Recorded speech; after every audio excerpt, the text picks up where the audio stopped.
This episode is presented by Shaw. We all know footy fans are a passionate bunch, but the fans in South America are on another level. So the pressure the players are under in major tournaments must be huge. Plus, I've played out there and it's hot. It's all about staying cool and calm, and I'd say Shaw's non-stop protection range of antiperspirants is a great place to start. It has 72-hour non-stop sweat and odour protection that will keep you fresh and dry on and off the pitch. Shop now at Boots. Shaw. It won't let you down. Giuseppe Rossi, welcome to the Fozcast. Before we get into today's episode, we have a bit of an icebreaker question. Yes. A little bit different for you today. I need to know, out of your illustrious career, the top 5 players that you played with, because you've played with some monsters, right? Yes. I've played with some good ones. All right, so let's start off with our ex-teammates. I'm gonna give 2 of our ex-teammates a spot on this team, Scholes and Giggsy. Good start. It's a very good start. Scholes and Giggsy were crazy when I arrived when I was 17 years old, man. Crazy players, and people forget about them, man. People forget about them, but they were ballers. I'm gonna go with Pirlo. I played with him on the national team. Quality. So imagine him and Giggsy in the middle. Him and Scholes in the middle. Crazy. Let me go with Cannavaro as my back. And this is a 5-a-side team shaping up like you would not believe, by the way. This might be the best I've ever heard. Gosh, listen, I'm going to go with a player that I love playing with because he used to always give me the ball. So obviously I'm biased right now when I say Marcos Senna. Oh, nice. That was my guy, Marcos Senna. Yep. Heavy team. Quickly before we move on, that midfield duo of Scholesy and Pirlo. Yeah. If you had to pick one out of them two. if you had to. If I had to pick one or the other. I don't know which way this is going, Ben, do you? Give me 51% Scholesy, 49 Pirlo. Yeah, it's a good answer, isn't it? It's very hard. Yeah. It's very hard and well answered, mate.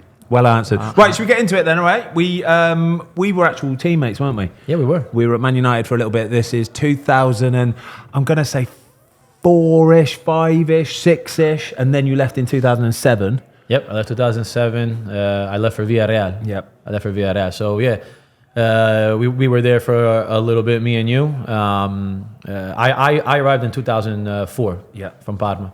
And, man, I mean, the team we had back then was stacked with Ruud. Oh, my God, I could have had Ruud in that top 5. Ruud Van Nistelrooy was playing up top in front of me. Rooney just came in and, he was doing his thing. You had Cristiano, right, the Giggs and Scholes. So, yeah, stacked team. Yeah, Keane, Roy Keane. Right. So I only ever played with Roy once, right? You must have trained with him an awful lot, okay? Yes. What was that like training with that guy? Because he was a very angry man, wasn't he? Very angry man, but his standards were so high. Yeah. So I had to make sure that I met those standards, right? Him, Scholes, Giggsy, they kept them high for everybody. Even the young ones that came in, the Rooneys and the Ronaldos. They didn't take any crap from them. They made sure that they played the Man United way, right? So I feel like that's why Man U was so successful back in the day. There was a certain culture that needed to be respected, and they had those senators there, right? But yeah, man, I came in and I just wanted to play the part. I just wanted to be part of the team, right? So I had to kind of put to the side all of these shenanigans that I knew or the things that I was doing. And just making sure that I was in their good grace because I know that following in their footsteps would have made me a better player. Can you remember the first time you got into the first team dressing room? Yeah. How sort of scared you were? I think a lot of footballers nowadays, they talk about the youngsters don't really have this fear and respect for the seniors anymore. But back then it was very different, wasn't it? Hell yeah, man. You crazy? Being a young kid, going into a locker room like that, a team that won everything, Champions Leagues and all that stuff. It's very intimidating because back in the day, man, like things weren't handed to us. We had to earn it, right? Mm-hmm. The respect we had to earn. We had to clean the boots. We had to pump up the balls, if you remember, right? So those were the things that I used to do when I got there at 17. So I think that's like a forgotten art today. Obviously a long time ago, both very young men, but do you have like any memories of each other? Because obviously you weren't together long, but like you came in just now and like you're like laughing and straight away you can see there's a rapport. It's nice. So it's funny that you say that because this morning I wake up and I'm like, what's one thing that I remember about Ben? And the first thing that came in my mind, not joking, so we're playing a 3v3, 5v5, whatever it is. I'm 1v1 against them. I swear, great goal against him. So basically, it's I go in, I fake the shot with my soul, I bring it forward. He falls on the ground, I shoot. I'm like, I got him, bro. I got him. I'm so happy. So that was the first thing that I remember. All right, love you, bro. But I had to say it. It's great. But I'm not even joking though. When it comes to him playing, I never saw somebody deal with the ball the way that he did, especially with his left foot. Like he had a beautiful distribution with it, and he was just ahead of his time. Because I feel like back in the day, that wasn't really something that people look for, right? If he was playing today, he would probably be playing for Barcelona's and Real Madrid's just because I agree. Giuseppe, I agree. No, but I'm not. I mean, listen, maybe not, but I feel like that's what people look. That's what people look for today. So yeah, he was definitely like ahead of his time, and that's one quality that I remember about him was how clean he was with that left foot. There's something about lefty. We were talking about this the other day. Lefty. Something about lefty. Bro, it's so beautiful to see a left-footed player. Why- but in why any though? sport, Why is it? Why? I don't know, man. Because it's unorthodox, right? Like it's different. So when you see a lefty kick a ball, everybody thinks he's the best player in the world. Yeah. I don't know. You see like a basketball player shoot lefty, he's like, oh, like maybe like yeah, he's actually pretty good. Like he's different, right? People want to always see different. I don't know, man. Lefties, man. I don't know. And what was your memories of Giuseppe? Oh, Giuseppe, he was just a lovely kid. Really, like I said, respectful. I think that was the first and foremost. Really respectful, really hardworking, just a really honest kid. But he always had a smile on his face as well. And when you're a kid and you're not getting many opportunities, but you're in and around the team, all you can do is work hard and be positive and upbeat and waiting for that chance. That's all you can do, isn't it? Of course, man. Of course. That's what you're there for, right? If you had that chance, bro, you got to take it. Should we talk about your first goal for Man United? In fact, your only Premier League goal it was for Man United. You come on a sub, Ruud van Nistelrooy, who you've spoken very fondly of, and within a few minutes you're latching onto a ball from Rooney and you just bang it in the back of the net. Deflection, by the way, it was a deflection. I don't know. I don't think nobody saw deflection. I don't know what you're talking about. But yeah, bro. I was there. I saw the goal. I was like, I'm gonna shoot my shot. I shoot it, deflect it. I'll give it to you. But you know, you need that little bit of luck. Can you remember who was in goal that day for Sunderland? No, I don't. Who was it? Calvin Davis. Oh wow. Calvin Davis was in goal. Don't that day for remember, man. Sunderland. Yeah. Don't remember. So that made it 3-1. And then there's a picture I've got actually, and you spoke about this. I saw it on the United podcast. You were talking about it. Okay. Where all the lads jump on you. In fact, you know what? It's a lovely picture. It is. Yo, Rio, bro. Yeah, I saw this picture. a look at Rio, this. bro. What is he doing? Come on, man. What is Rio doing? So like, you know, when you score a goal and you're like so happy, like energy is crazy, you're emotional, and then you got this guy that's like covering your mouth when you're like, you know, trying to celebrate. It's the worst feeling ever. Because like you literally have like nothing inside you because you're letting it out while you're celebrating. So he kind of like, I think I passed out for like 10 seconds. So I vaguely remember. Do you ever look at that picture back though and just think, oh yeah, like that was United in that, because that was United in their pomp, Bring wasn't me it? back. That was as good as it gets for United, like Rooney, Scholes, Giggs, Ronaldo, Rio, Ferdinand, Vidic. just Yeah. everybody just running by Nemanja, it, working so hard. It was unbelievable times. Wasn't Yeah, it? bro. There was like a camaraderie in there, which was great. But they had those senators, man. Like Yeah. those senators were the ones that kind of kept everything together, right? And I think that's a very important thing to have, especially in a big club like that, right? People who stay true Do you to know the what I culture. love about this photo though? And if you watch the video of it, right, he scores his goal, and obviously you're just buzzing. You don't like, you almost don't know what to do. Like you're so excited, Yes. Which is lovely. But the lads are equally as excited. Yeah. You can see that they really have taken to you, and they're proper like they just bully you onto the floor. Yeah, man, it was very cool to see, right? You got like you see Rio over here doing. I remember Waza was hugging. I think even Edwin came all the way down too because I had a good rapport with Edwin as well. Yeah, man, people were happy. So it's a great memory. I'm so happy that it did happen, so I could show my kids one day. Hey, look, you see, that was cool. Have you shown your kids that yet? Nah, they're too young. They're only 4.5, 1.5, and a week old. So 4.5's all right. 4.5's fine. I'm showing yeah, it but already. does she know? I don't know. care. You know what? I'll They don't try. care. They don't I try care. to show her my YouTube videos. I'm like, hey, look, you know, Dad was a good player. Look. She looks at it for like 10 seconds and she's like, hey, can we put on Moana or something? I'm like, all right. Yeah, sure. you're just dad. Yeah. Yeah. We've got to ask you. So obviously, playing under Sir Alex Ferguson, you've spoken in the past how he almost like treated you like Cristiano in the fact that he gave you so much time, and you said yourself you didn't play a lot of football under him. What was your experience with him like? No, you know what? With the boss, he was somebody that treated everybody equally, right? And I think that was one of his best traits. Off the field, he was somebody that treated you literally like your own son, and he would protect you. Yes, he would make sure that he would tell you when you're wrong on the field. I'm sure we heard it many, many times. But that was like something that kind of impressed me a lot because we're talking about the best manager that's ever lived, right? He won so much and he created Manchester United. And my first time when I went to see him, I was a little bit scared. I'm like, all right, yeah, listen, I'm gonna go sign my contract. I'm gonna meet this crazy figure. No, bro, he literally treated me normal, very chill guy, very down to earth. And I feel like that was his biggest quality. Welcome to a special part of today's episode called It Won't Let You Down, brought to you by Shaw. Now, we are getting to that crucial point in the season where teams want to cement their place in the top half of the table. Of course, part of that is keeping the goals out. So, who is looking good in between the sticks right now? Well, I've got 3 candidates for you. Starting us off is new Manchester United goalkeeper Senne Lemens. Back-to-back wins for Manchester United in the Premier League for the first time since Ruben Amorim took charge. My second pick is the other new goalkeeper in Manchester, Gigi Donnarumma. It's his composure and dominance that is really standing out. Big saves at big moments, and at only 26 years old, we could be looking at him as Man City's number 1 for the best part of another decade. And finally, I'm going with Jordan Pickford. He has been in fantastic form for both club and country this season, proving that with experience comes consistency.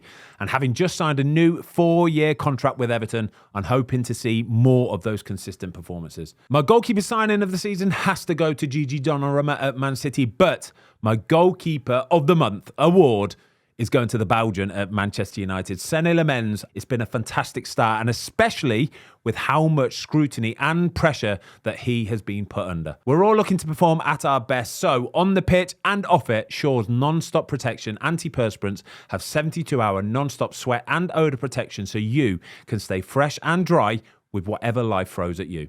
Shop now at Boots. I don't know if you saw, it was a couple of months ago actually, Nemanja Vidic was talking about the 2006 League Cup final against Wigan. Yeah. And you played that season in the 3rd round, 4th round, in the quarterfinal, but then on the bench for the semis and didn't even make the bench for the final. But what he said was that he gave you his winner's medal because he felt you deserved it more than what he did. What a guy, bro, right? It's incredible. Come on, man. Vida, besides being one of the best center backs in the past 20, 30 years, just as a person, the guy is great. And that gesture there kind of just sums up who he is. Very unselfish, team first. Listen, I was only 18 years old. I was very young. Yes, I played up to the quarterfinals.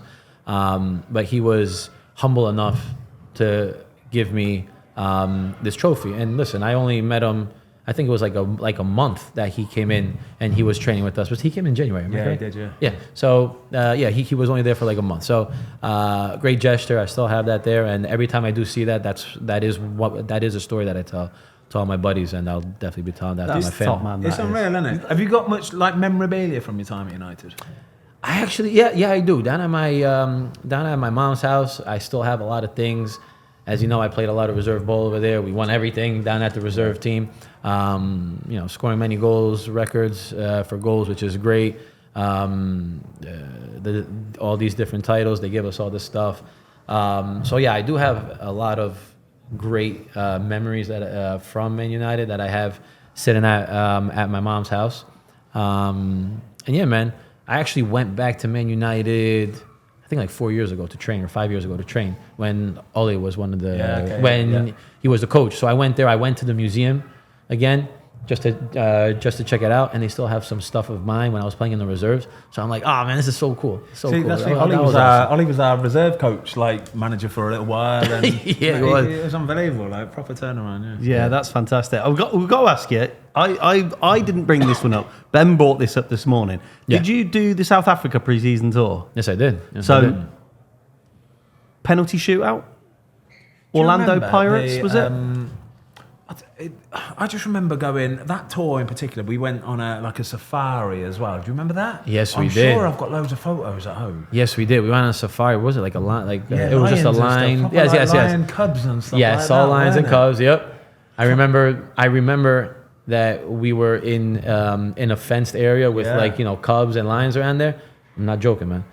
I had a lion come up close to me. He nipped me like on my inside leg. Really? I was bleeding. Yeah, I was bleeding. Nothing crazy, but I make it seem like as if it's like I got attacked by like A lion. But bro, he didn't hit me like in my inside leg. So that was the first and last time I ever went near a lion. Giuseppe Rossi, I got attacked by a lion at Man United. Thank you, you've done our job for us today. Thanks. Listen, there's your title. Do you remember you wanted to talk about the penalty shootout, didn't you? No, mate? I don't even know if you were in that talk. Because we went on a couple of them, but there was one where it came to a penalty shootout at the end, the final game. I think it was the Pirates. It was, and I think it was Luke Steele in goal. And Steele, yeah. he brought me on for the final couple of minutes because apparently he thought I was good at saving penalties or whatever, and I wasn't. I don't know where he got it from anyway. He brought me on for the final couple of things. And anyway, I missed my penalty because I took one. You did? And I didn't save any. But Chris Eagles missed his penalty as well, right? Yeah, Chrissy, And, oh my remember, gosh. and we got into the change rooms at full time thinking, God, it's just like a bit of a pre-season tour. The manager went absolute, mate, pointing at Chris Eagle saying, and you with this stupid Alice band in your hair, just went off at one, and he was like, it's not my fault. Oh, God. Bro, the gaffer has some interesting moments with young players, man. Listen, I'll tell you one. I think it was like the FA Cup it was an FA Cup game playing against Birmingham, and he let me start. And I was doing good, man. I hit the crossbar. I was getting chances, but we were 0-0. So he needed to, inject some energy in the team. We were playing at Birmingham. And, bro, he starts going off on me. Like, Giuseppe, this, and that. Bro, I was like, holy shit. I thought I was playing good. Bro, I was moving around, touching the ball. I hit the crossbar. And he subs me off. He puts in Rooney. Rooney scores 2 goals, and then we win 2-1. So, I guess it was like a learning curve, right? Like, it's a learning curve that he always wants to give these young players, like maybe how he did with Chris Eagles. But yeah, that's one of the moments where I was like, you know what? He's trying to teach me something. So I made sure that I went back to understand, what is he trying to teach me? And yeah, it was just basically trying to get the team going a little bit. And, Wazza comes in.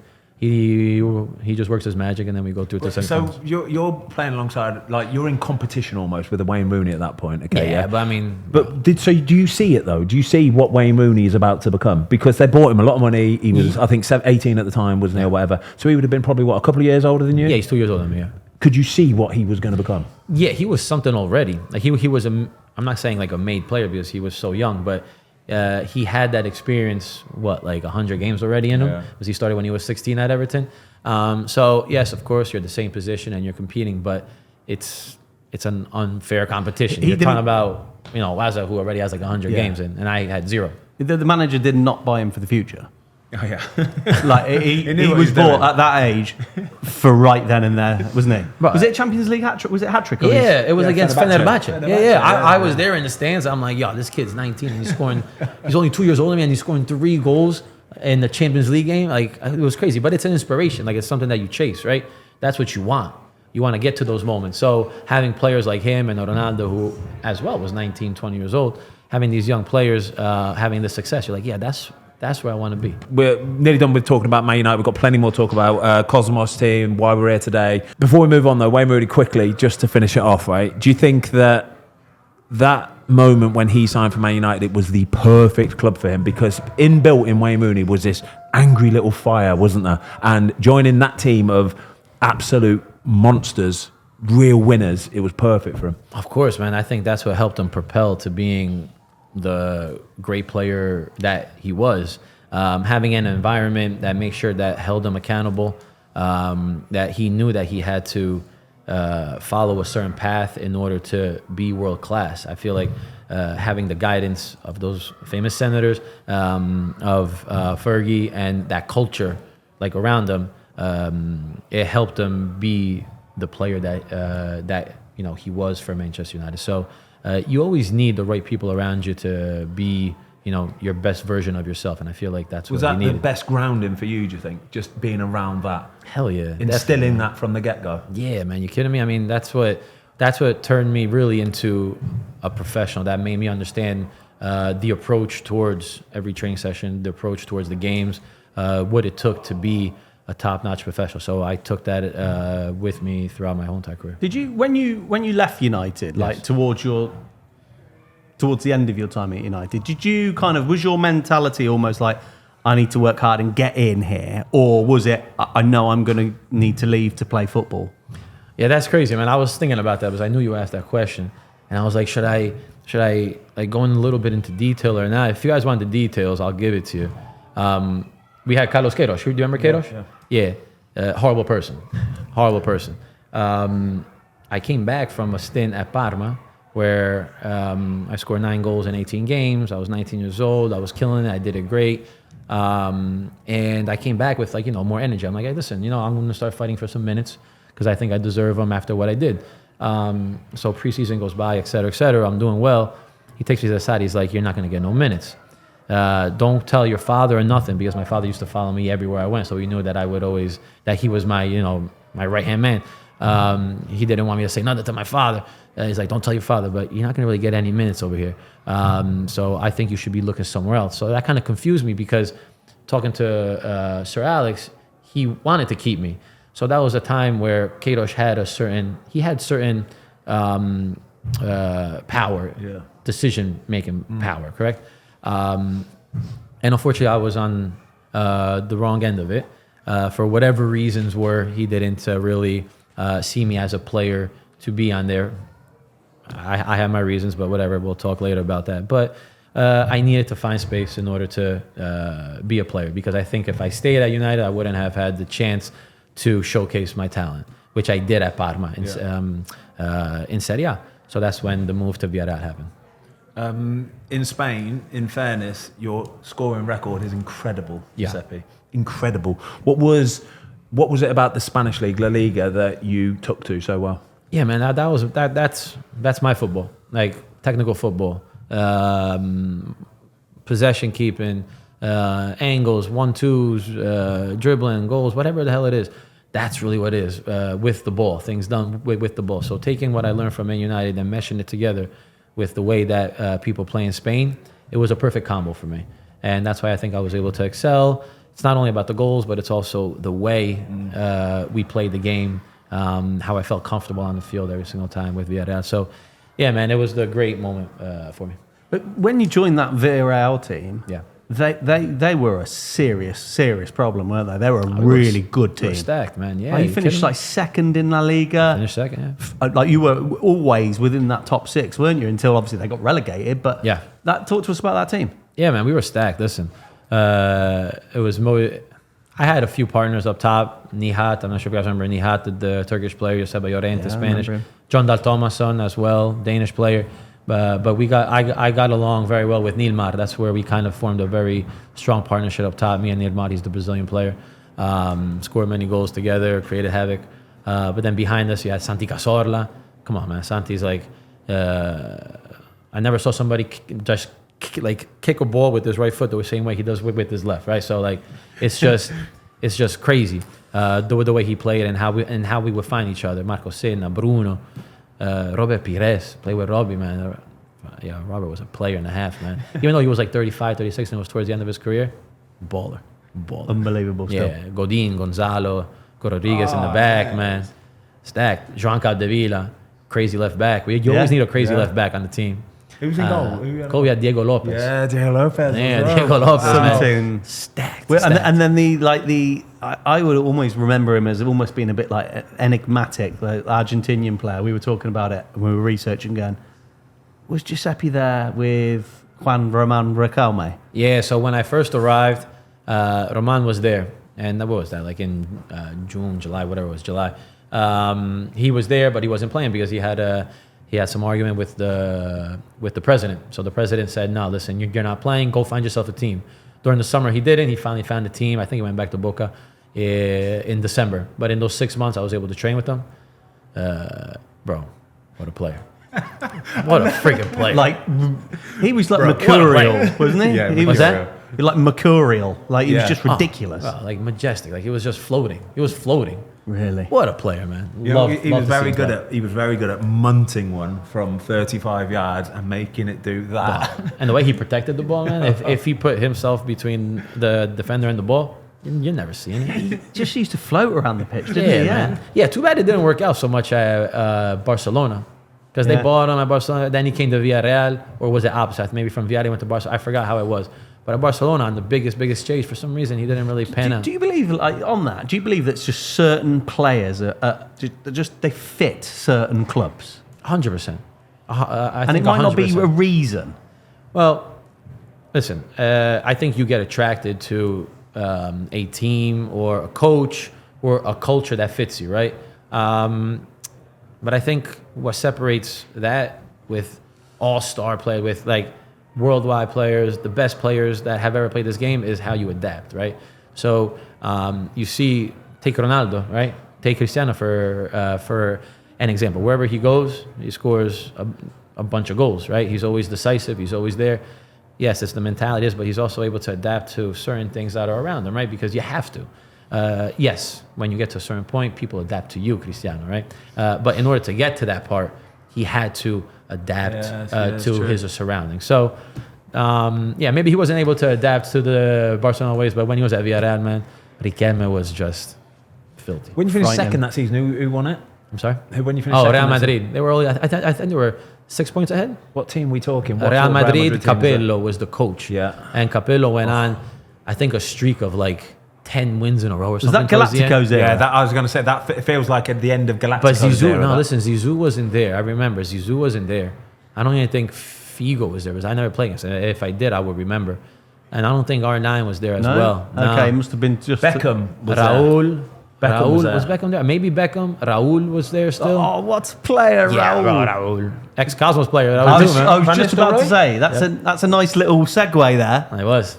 So yeah, Raul went to Cosmo, New York he Cosmos. did. Oh my With gosh, yeah. who was the other player of that era that went? Well, Marco Senna was there as well. Yes, Marco Senna. Yeah. Yep. So well, perfectly. So obviously back then it was New York Cosmos. You Yes. are now very much involved with Cosmos, who are going to be Yes. back playing in America next season. Yeah, we are. So we're going to be part of the USL One competition. Cosmos are back. We're going to be playing out of Paterson, New Jersey. I'm the head of soccer. I'm also part of ownership. So this is a great way to continue to stay into the game now that I retired 2 years ago. I was saying, how can I stay in the game and continue to find, that fire in me to, get up in the morning and go do something, because nothing could really fulfill that need of playing football, right? So this is the closest thing to it. And yeah, man, I love it so far. Talking to players, talking to agents. I'm kind of tired of doing that now. I just want to see now. I really want to start playing. I want to get on the field right now and just see my team. How do you go about? How do you go about building a new team? How you go about it, man? Listen, I'm learning because I was on the other side of the spectrum. But now that I'm here and building out this team, which is very interesting. It's not like all the players, or I see them on TV every single Sunday. Yeah. Nah, bro, you have to go do like deep research. Yeah, analysis. College, semi-pro teams, academies. Like, you got to go deep into these files and find the diamond in the That rough. must be pretty exciting, though. Obviously, signing a superstar is one thing, but trying to find that player and seeing them must be really exciting rewarding. if he does. It will be exciting if he starts scoring 10 goals a season. Yeah. That's when it's exciting. So now we're using as much intel and knowledge that we have in the soccer world. I think I know enough on how to spot a talent or whatever it is. But we have a good team even behind us that are doing a lot of the work and the research to get these players to come at our combines. We did like 7 or 8 combines already. So it's not like it's only 1 or 2. We did 7 or 8. How many have you got signed up already? So right now we have around 10 to 12 players signed. Yeah. Hopefully we could get to 24, because I think that's the threshold, 24 by the end of the year. So yeah, man, that's what we're doing. I think we're in a good position. We signed our coach. He's Italian. I don't know why I signed an Italian coach, but You'll be saying. I think it was all the hand gestures. We're talking like this. Yeah. I'm like, you're hired, man. You're the guy. We've got to go in a minute. Giuseppe, you've been Of course. incredible. Honestly, it's so nice to see you. You are the man. What a lovely Same, guy. man. Smile on his face. I'm sure Same. everybody's enjoyed it. Quickly, why are we here today? Because we're about to go and play football. I'm playing outfield today, by the way. I'm playing centre back. which Nice. is going to be a disgrace, I promise Oh. you. It's only indoor football and I haven't got to So move you're too going to be much. going up against Giuseppe today. Oh my golly, He retired 2 years ago, Ben. Nah, listen, I go maybe like 2 miles an hour. Don't worry about it. That's great. He goes 1 mile an My hour. left foot. Oh, he does. I'm Yeah. good then. Okay. Our lefties are still good, man. But I think we go kind of slow right now. Keep him on the right, Ben. Keep him on the right. Yeah. Quickly though, what is it? Why are you here today? Then what are we doing today? Yeah, we're here. So we are partnered with Kick for Life, Yep. a great foundation that helps kids in Lesotho, in Africa. So I've had a personal relationship with them throughout my playing career. Now that I'm part of the Cosmos, we connected, and having Wrexham as well here, I think it's something it's something great to raise awareness and just to have people who love the game of football playing and yeah, man, it's always great to be around the ball. Lovely. Lovely to see you, mate. Thank you so much Thank for you, coming guys. over, Thank you mate. so You're an much. absolute superstar. Brilliant. Yeah, thank you very, very much. Thank you, guys, man. Well done, mate. My man. Cheers. Appreciate it. Thanks. Fucking lovely you are. Thanks everybody for watching. We hope you enjoyed the latest episode of the Fozcast. Don't forget to give us a follow on Spotify. Up the Fozcast.